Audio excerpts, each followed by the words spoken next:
എല്ലാവർക്കും നമസ്കാരം. ഇത് നമ്മുടെ സ്വന്തം മധുരക്കിഴങ്ങ് കേട്ടോ. മധുരക്കിഴങ്ങിൻ്റെ ഒരു റെസിപ്പി ഞാൻ നേരത്തെ ഇട്ടിരുന്നു. അപ്പോൾ ഇത് രണ്ടാമത്തെയാണ് കേട്ടോ. അപ്പോൾ ഇത് നന്നായിട്ട് വേവിക്കുക. കുറച്ച് മധുരക്കിഴങ്ങ് എടുത്ത് ഞാൻ വേവിച്ചതാണ് കേട്ടോ. ഒരു 2-3 എണ്ണം എടുത്തിട്ടുള്ളൂ. അത് നന്നായിട്ട് വേവിച്ചതിന് ശേഷം നമ്മൾ ഇത് മിക്സിയിൽ ഇട്ടിട്ട് അടിച്ചെടുക്കുകയാണ് ചെയ്യുന്നത്. നന്നായിട്ട് അടിച്ചെടുക്കുകയാണ് ചെയ്യുന്നത്. അത് മിക്സിയിൽ നമ്മൾ അടിക്കുന്ന സമയത്ത് കുറച്ച് പാൽ കൂടി ഒഴിച്ചു കൊടുക്കാം. ആദ്യം ഒന്ന് നമ്മൾ മിക്സ് ചെയ്തതിന് ശേഷം ഒന്ന് വാഷ് ചെയ്യണം. അതിന് ശേഷം നമ്മൾ പാൽ ചേർത്തിട്ട് നന്നായിട്ട് അരച്ചെടുക്കുക. അപ്പോൾ ആദ്യത്തെ അരവ് ഞാൻ അരച്ചെടുത്തിട്ടുണ്ട് കേട്ടോ. അത് രണ്ടാമത്തതാണ്. അപ്പോൾ പാൽ ഞാൻ ചേർക്കുന്നുണ്ട്. പാൽ നമുക്ക് പാടയോട് കൂടിയൊക്കെ നമുക്ക് ചേർക്കാം കേട്ടോ. പാട വീണാലൊന്നും കുഴപ്പമില്ല. കാരണം നമ്മൾ നെയ്യ് ചേർത്തിട്ടാണിത് ഉണ്ടാക്കുന്നത്.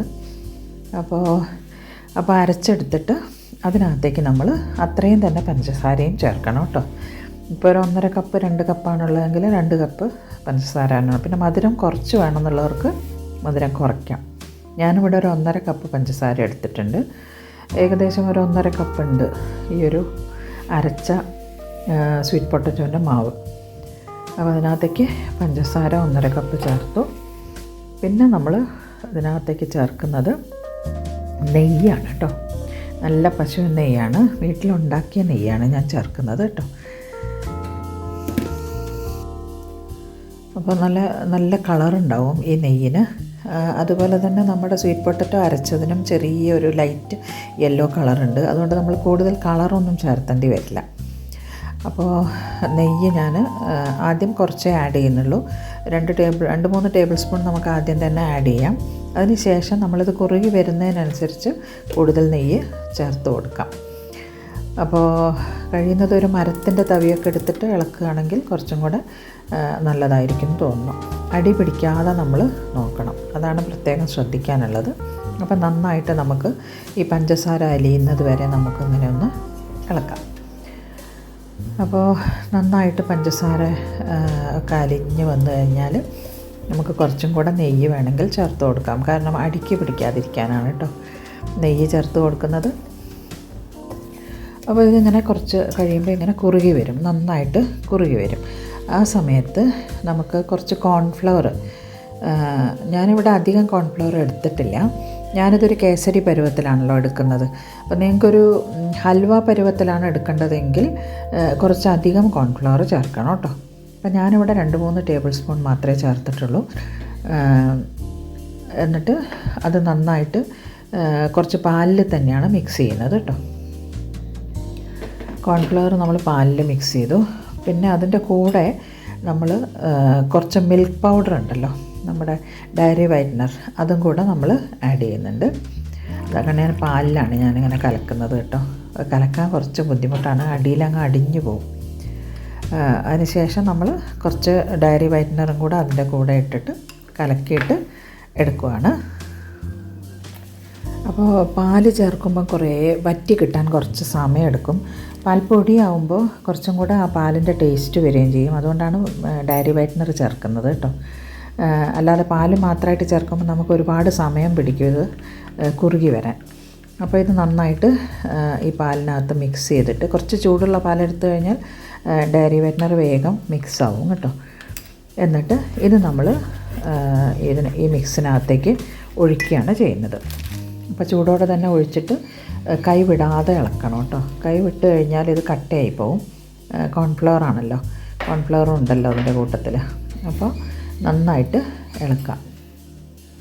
അതിനുശേഷം ഇത് നന്നായിട്ട് കുറുക്കാം. കുറച്ച് സമയം എടുക്കും കേട്ടോ ഉണ്ടാക്കാൻ. നന്നായിട്ട് കുറുക്കാം. കുറുകി വരുമ്പോഴാണ് ഇനി ബാക്കി ഇൻഗ്രീഡിയൻസൊക്കെ ചേർക്കേണ്ടത്. ഇതിപ്പോൾ ഇങ്ങനെ കുറുകി വരുന്നേ ഉള്ളൂ. കുറച്ച് സമയം നമ്മളിങ്ങനെ ഇളക്കണം കേട്ടോ. ഇപ്പോൾ ഇത് നന്നായിട്ട് ഏകദേശം കുറുകി വന്നിട്ടുണ്ട്. കണ്ടില്ലേ, നന്നായിട്ട് പാത്രത്തിൽ നിന്നിങ്ങനെ വിട്ട് വരും. അതാണ് അതിൻ്റെ ഒരു പാകം. കണ്ടില്ലേ, ഇങ്ങനെ പാത്രത്തിൽ നിന്ന് അടിയിൽ നമ്മൾ ഇളക്കുന്ന സമയത്ത് ഇങ്ങനെ വിട്ട് വരും. അപ്പോൾ ഇതുപോലുള്ളൊരു സ്പാറ്റുല ഉപയോഗിക്കുകയാണെങ്കിൽ നല്ലതാണ്. അപ്പോൾ നമുക്കിനി ഏലക്കായ ചേർക്കാം. നന്നായിട്ട് ഏലക്കായ അതിനകത്തേക്ക് നമ്മൾ പൊടിച്ച ഏലക്കായാണ് കേട്ടോ ചേർക്കുന്നത്.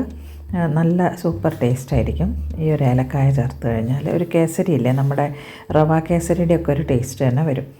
അപ്പോൾ ഇത് പാത്രം മാറ്റേണ്ടി വരും തോന്നുന്നു, അടിയിൽ കുറച്ച് പിടിക്കുന്നുണ്ട്. കാരണം നമ്മൾ ഈ കോൺഫ്ലവറൊക്കെ ചേർത്ത സമയത്ത് ഒരു ഇത്തിരി അടിക്ക് പിടിച്ചിട്ടുണ്ട് കേട്ടോ. അപ്പം അടിക്ക് പിടിക്കാതെ നമ്മൾ ശ്രദ്ധിക്കണം കേട്ടോ, അല്ലെങ്കിൽ ആ ഒരു കരിഞ്ഞ ടേസ്റ്റ് വരും. അപ്പോൾ ഇത് ഇളക്കാൻ കുറച്ച് സമയം എടുക്കും കേട്ടോ. ഞാൻ ഷോർട്ടായിട്ടാണ് കാണിച്ചിട്ടുള്ളത്. ഇപ്പോൾ ഇത് ഏകദേശം പാകമായിട്ട് വന്നിട്ടുണ്ട്. അപ്പോൾ ഇതിനകത്ത് അടിക്ക് പിടിച്ചതൊക്കെ ഞാൻ എടുത്ത് കളയുകയാണ്.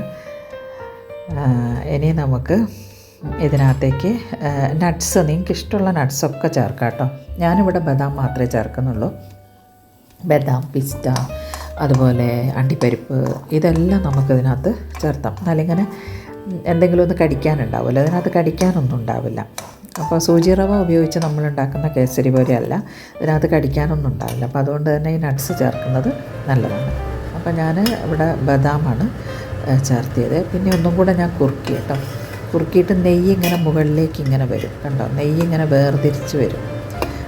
ഹൽവയൊക്കെ ഉണ്ടാക്കുമ്പം വേർതിരിഞ്ഞ് വരില്ലേ, അതുപോലെ ആ ഒരു പാകത്തിൽ നമുക്ക് സ്റ്റൗ ഓഫ് ചെയ്യാം. എന്നിട്ട് നട്ട്സൊക്കെ ചേർക്കാം. നെയ്യിൽ വറുത്തിട്ടാണ് നമ്മൾ നട്ട്സൊക്കെ ചേർക്കുന്നത് കേട്ടോ. അപ്പോൾ ഇത് നമുക്ക് ചൂടോടെ തന്നെ ഞാനൊരു കണ്ടില്ലേ, നെയ്യ് കണ്ടില്ലേ പുറത്തേക്ക് വരുന്നതാണ്. അപ്പോൾ ഇനി നമുക്കിത് ചൂടോടെ തന്നെ നമുക്കൊരു ഗ്ലാസ് ബൗളിലേക്ക് മാറ്റാം. അടപ്പുള്ള ഒരു ഗ്ലാസ് ബൗളാണ് നല്ലത്. അപ്പോൾ നന്നായിട്ട് ഗ്ലാസ് ബൗളിലേക്ക് മാറ്റി ചൂടാറിയതിന് ശേഷം മാത്രം അടച്ചു വയ്ക്കാം. അല്ലെങ്കിൽ ആ ഒരു വെള്ളം ഉണ്ടാവുമല്ലോ, അതിൻ്റെ ആവി ഇങ്ങനെ വന്നിട്ടുള്ള ഒരു വെള്ളം ഉണ്ടാവും. അപ്പോൾ അത് നമ്മൾ ഒഴിവാക്കാൻ വേണ്ടിയിട്ട് കുറച്ച് കഴിഞ്ഞിട്ടാണ് അടച്ചു വയ്ക്കുക. ഇത് നമുക്ക് എല്ലാ ദിവസവും 1-2 ടീസ്പൂൺ കഴിക്കുന്നത് വയറൊക്കെ ഒഴിഞ്ഞ് ശുദ്ധമാവാൻ നല്ലതാണ്. അപ്പോൾ ഇന്ന് ഇത്രയേ ഉള്ളൂ. ഇനി എൻ്റെ ചാനൽ സബ്സ്ക്രൈബ് ചെയ്തെങ്കിൽ എല്ലാവരും ഒന്ന് സബ്സ്ക്രൈബ് ചെയ്യുക, ലൈക്ക് ചെയ്യുക, ഷെയർ ചെയ്യുക, അതുപോലെ കമൻറ്റ് ചെയ്യുക. ഇനി മറ്റൊരു വീഡിയോയിൽ കാണുന്നവരെ നന്ദി, നമസ്കാരം.